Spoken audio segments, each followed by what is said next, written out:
is my description, but the house went dark. The house went really dark and scary. It was just scary. It was sort of sucking the life out of everything.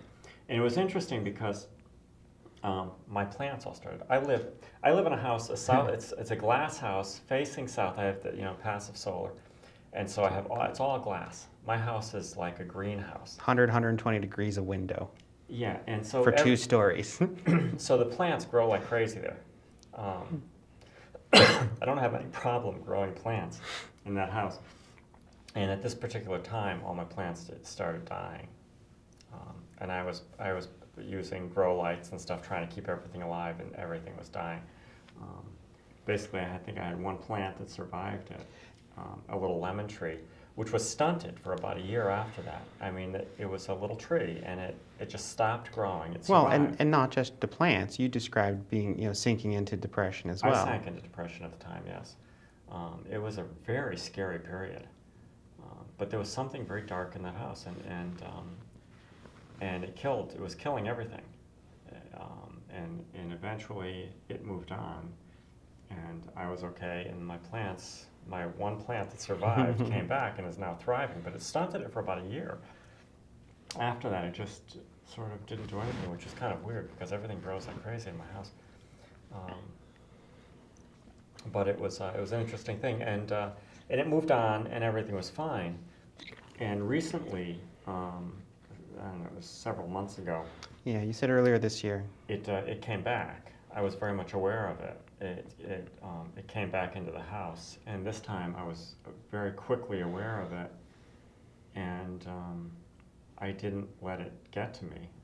I just sort of, I think I was much stronger this time around, and it didn't stay. Yeah. It was feeding on me, I think. Right. Well, it was probably feeding on all the energy in the house. Yeah. But yeah, attracted, or in the second case, repelled by you. Yeah. That's one of those things that it's like I can't. It's not something you can quantify. It's not something that you can really accurately describe. It's just sort of a sense.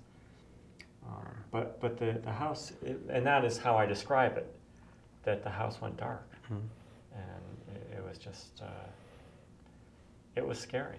It was really very scary. And it, whatever it was, eventually left. But and the second time around, it didn't stay. It was sort of like, okay, I can't. My sense was it was like, okay, now, there's nothing for me here anymore. Because obviously I'd gotten much stronger. Right.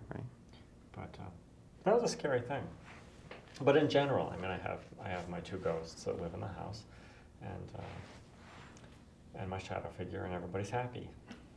So it's like, okay, a little mischief once in a while. But I've been woken up on 2 or 3 occasions by the stairs.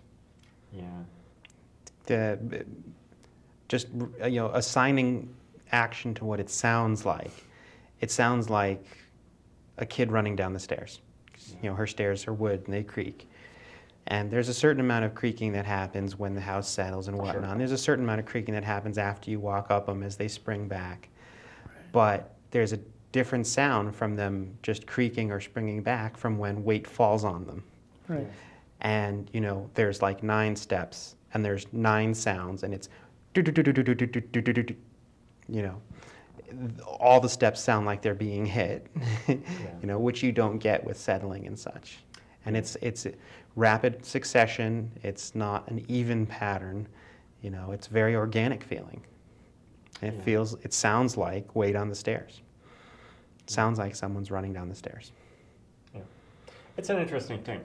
I've never had it happen when I was sort of awake and around in the house. But I've woken up to it and heard it again a minute or 2 later, like someone went downstairs and came back up. Yeah, it's very interesting. My stairs creak like crazy, and my ex was always on me to fix those stairs, and I said no. The stairs creak, they creak badly, but I like it because if somebody's in the house. Right. It's warning.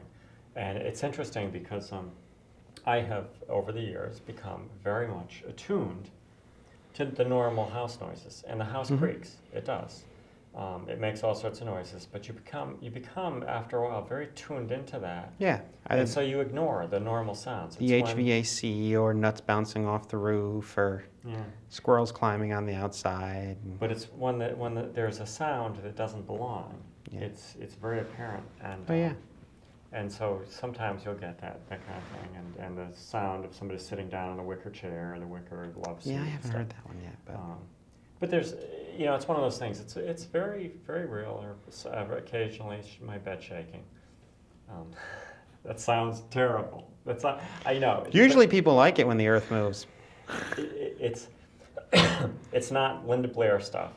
I'm talking about a very, very almost imperceptible shaking of the bed, which happens occasionally.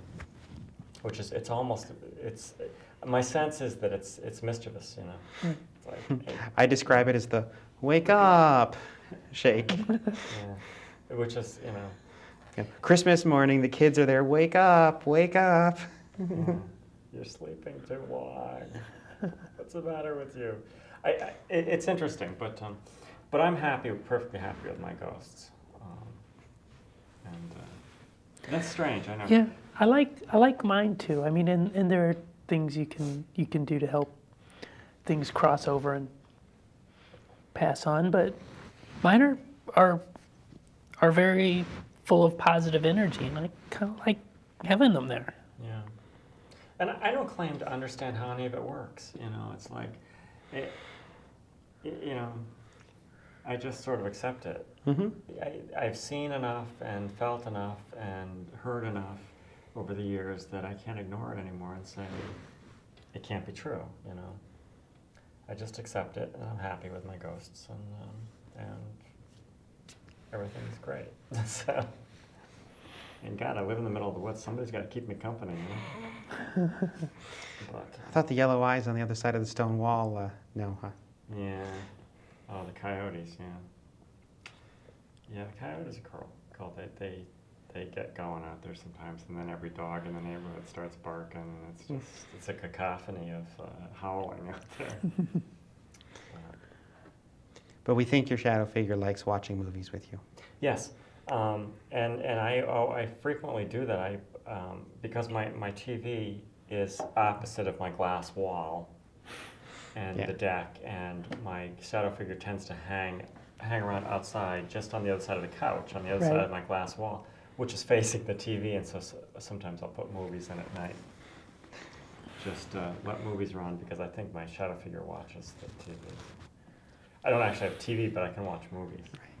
So You have TV, you don't have cable. I don't have, I don't have that. Yeah, and so I can't watch anything but recorded media of some sort. But I think my shadow figure likes that, so sometimes I put movies in.